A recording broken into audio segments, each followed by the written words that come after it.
जी अस्सलाम वालेकुम स्टूडेंट, उम्मीद करता हूँ आप खैरियत से होंगे। तो आज के इस लेक्चर में एक्सरसाइज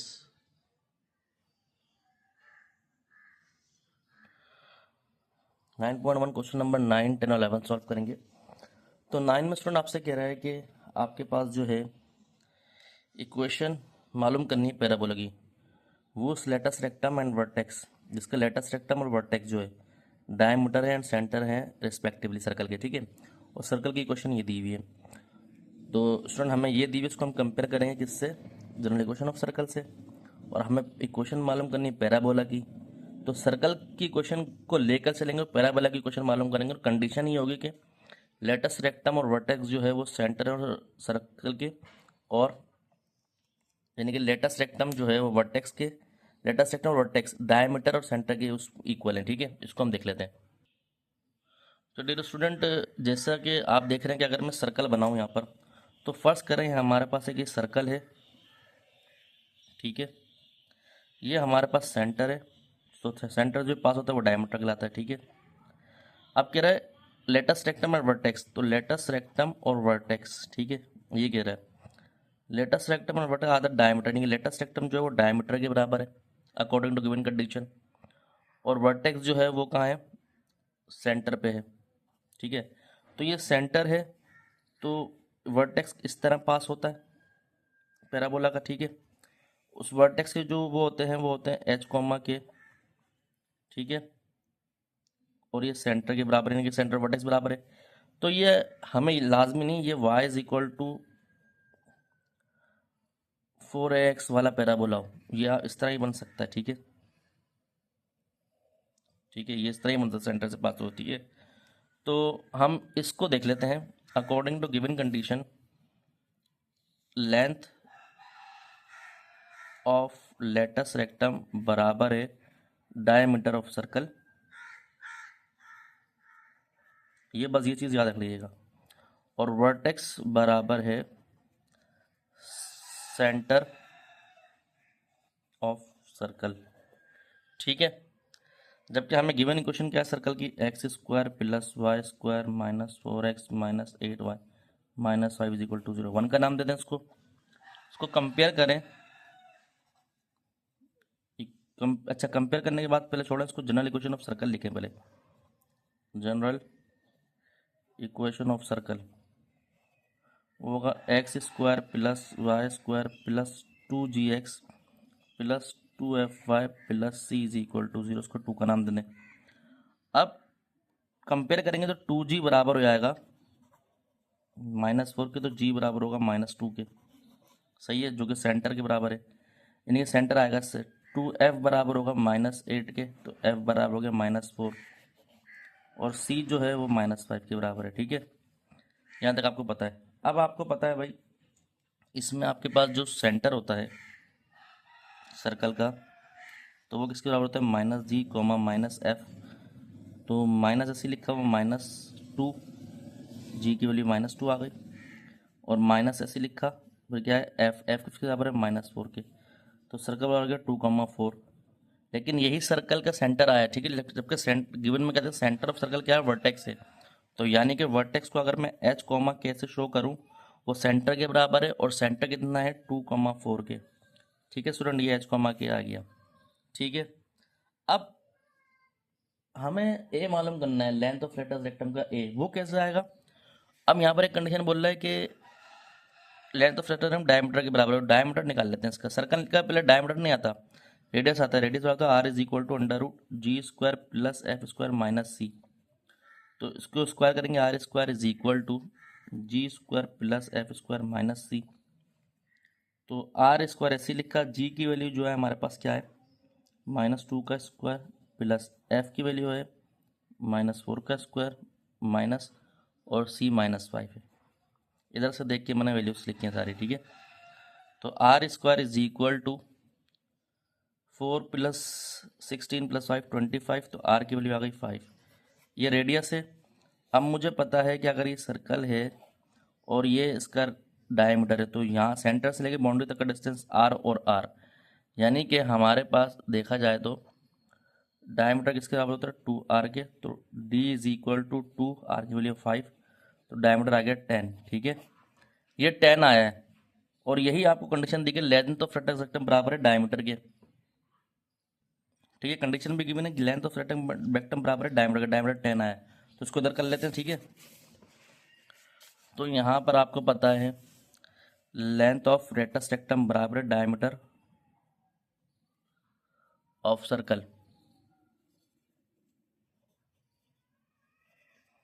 तो वो किसके बराबर है भाई, लेंथ ऑफ सर्कल 4a के बराबर होती है, मॉड हटा देंगे, डायमीटर है 10 तो चलो मॉड लिख लें, तो 4a इज इक्वल टू 10, ए की वैल्यू कितनी आई 10/4, तो यानी कि ए आया 5/2। ठीक है, ये आ गया ए।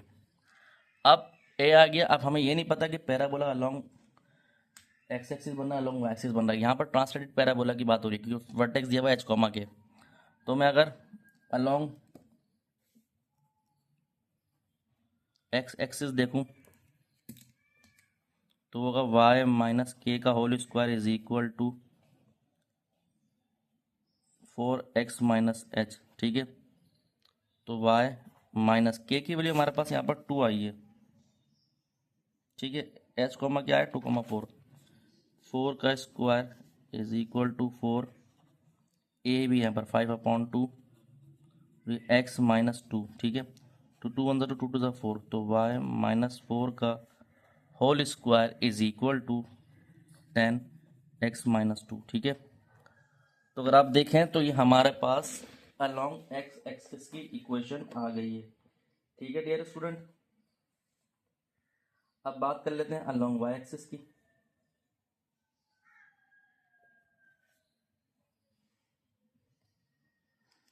तो अलोंग वाई एक्सिस वो बराबर होगा x माइनस एच का whole square is equal to 4a y minus के।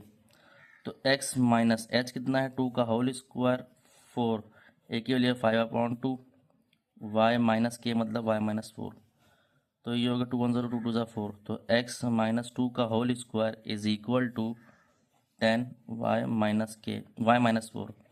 ठीक है, तो ये अलोंग वाई एक्सिस और अलोंग एक्स एक्सिस की क्वेश्चन आ गई। ठीक है स्टूडेंट, तो उम्मीद करता हूँ लेक्चर आपके समझ आया होगा। ठीक है भाई, अब बात कर लेते हैं क्वेश्चन नंबर 10 की। 10 में आपके पूरा सर्कल की क्वेश्चन मालूम करनी है, सर्कल दिया हुआ है इसकी क्वेश्चन मालूम करनी है। सही है, अब यहाँ सर्कल एट फोकस नहीं, सर्कल नहीं सेंटर है, बुक में भी गलत लिखा हुआ है। सेंटर जो है गिवन कंडीशन जो है सेंटर ऑफ सर्कल किसके बराबर है, फोकस के, फोकस ऑफ पैराबोला। ठीक है भाई, ये याद रख लीजिएगा, एक कंडीशन तो ये आ गई। और डायमीटर जो है डायमीटर ऑफ सर्कल वो बराबर है length of rector rectum of parabola. ठीक है भाई, यानी कि हमें सर्कल की क्वेश्चन मालूम करनी है। ये सेंटर से लेकर बाउंड्री तक का बाउंड्री से बाउंड्री तक का डिस्टेंस डायमीटर होता है, वो सेंटर से पास ओवर होता है। Centre of circle focus of parabola, तो ये फोकस ऑफ पैराबोला बन रहा है, लेकिन यहाँ पर बताया हुआ है एक्स का वैल्यू 12 तो यानी कि ये इस तरह बनेगा। ठीक है भाई सर्कल, अब इक्वेशन दी हुई है x square is equal to 12y, इसको 1 का नाम दे दें और इसको कंपेयर करें जो बनता है पैराबोला अलोंग वाई एक्सिस, तो वो होगा x square is equal to 4ay, 2 का नाम दें। तो अब यहाँ से ए की वैल्यू निकाल लें, तो 4a इज इक्वल टू 12, तो ए की वैल्यू आ गई 3 स्टूडेंट। ठीक है, अब यहाँ पर कंडीशन में क्या दिया हुआ है, सेंटर जो है फोकस ऑफ पैराबोला के, तो फोकस ऑफ पैराबोला देखा है तो 0, होता है क्योंकि ये अलोंग वाई एक्सिस पे लाई कर रहा है, तो 0, 3। ठीक है, और यही हमारे पास 0, 3 क्या होगा, सेंटर ऑफ सर्कल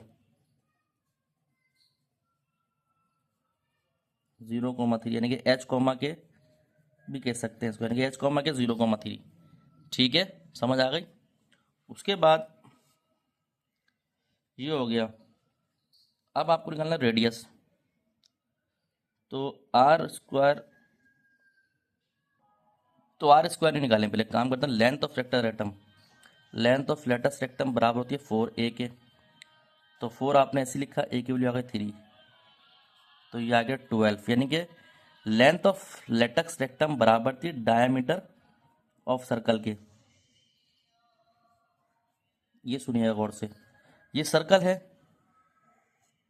ये सेंटर से लेके दोनों सेंटर से जो डिस्टेंस पास हो रहा है दोनों पॉइंट को टच कर रहा है, ये हमारे पास क्या है, डायमीटर है। अब ये 12 आ गया डी, अगर मैं इसका रेडियस निकाल लेता हूँ तो डी इज इक्वल D/2 कर दूंगा तो रेडियस आ जाएगा। ठीक है, तो ये 12 आया लेंथ ऑफ रेक्टम, तो इसका मतलब है अगर मैं इसको रेडियस चाहिए तो D/2 कर दूंगा। ठीक है, तो R इज इक्वल टू 12/2, तो आ गया 6। सही है, तो अब स्टैंडर्ड इक्वेशन लगा लें, x माइनस एच का whole square plus y minus k का whole square is equal to R square. Circle की इक्वेशन ये होती है। तो यहाँ पर x माइनस एच जो है हमारे पास 0 है, क्योंकि आपको पता है फोकस क्या था, 0,3 था, वही उसका सेंटर ऑफ सर्कल था। x माइनस 0 का whole square plus y minus k कितना 3 का स्क्वायर इज इक्वल टू 6 का स्क्वायर, तो क्या x square plus y square minus 6y plus 9 is equal to 36। तो ये हो गया x square plus y square minus 6y, ये इधर आएगा प्लस 9 माइनस 36 इक्वल टू 0। अब अगर आप 9 में से 36 में से 9 निकाल दें तो आपके पास बना 27, उसको कर लें का solve, x square plus y square minus 6y minus 27 is equal to 0। तो ये हमारे पास आंसर आ गया। ठीक है स्टूडेंट, तो इस क्वेश्चन का लास्ट पार्ट ये कि आपको ये बताना है कि पॉइंट क्या होंगे जबकि एब्सिसा 3 टाइम्स इक्वल है। ठीक है, अच्छा भाई एक्स होता है और वाई होता है, तो एक्स को हम कहते हैं एब्सिसा, ABSCISS एब्सिसा, उसको कहते हैं हम ऑर्डिनेट वाई को। ठीक है, अब अकॉर्डिंग टू गिवन कंडीशन ये कह रहा है एब्सिसा जो है 3 टाइम्स है, एब्सिसा है 3 टाइम्स ऑर्डिनेट के 3y, ये कंडीशन आ गई। तो क्वेश्चन है y square is equal to 10x।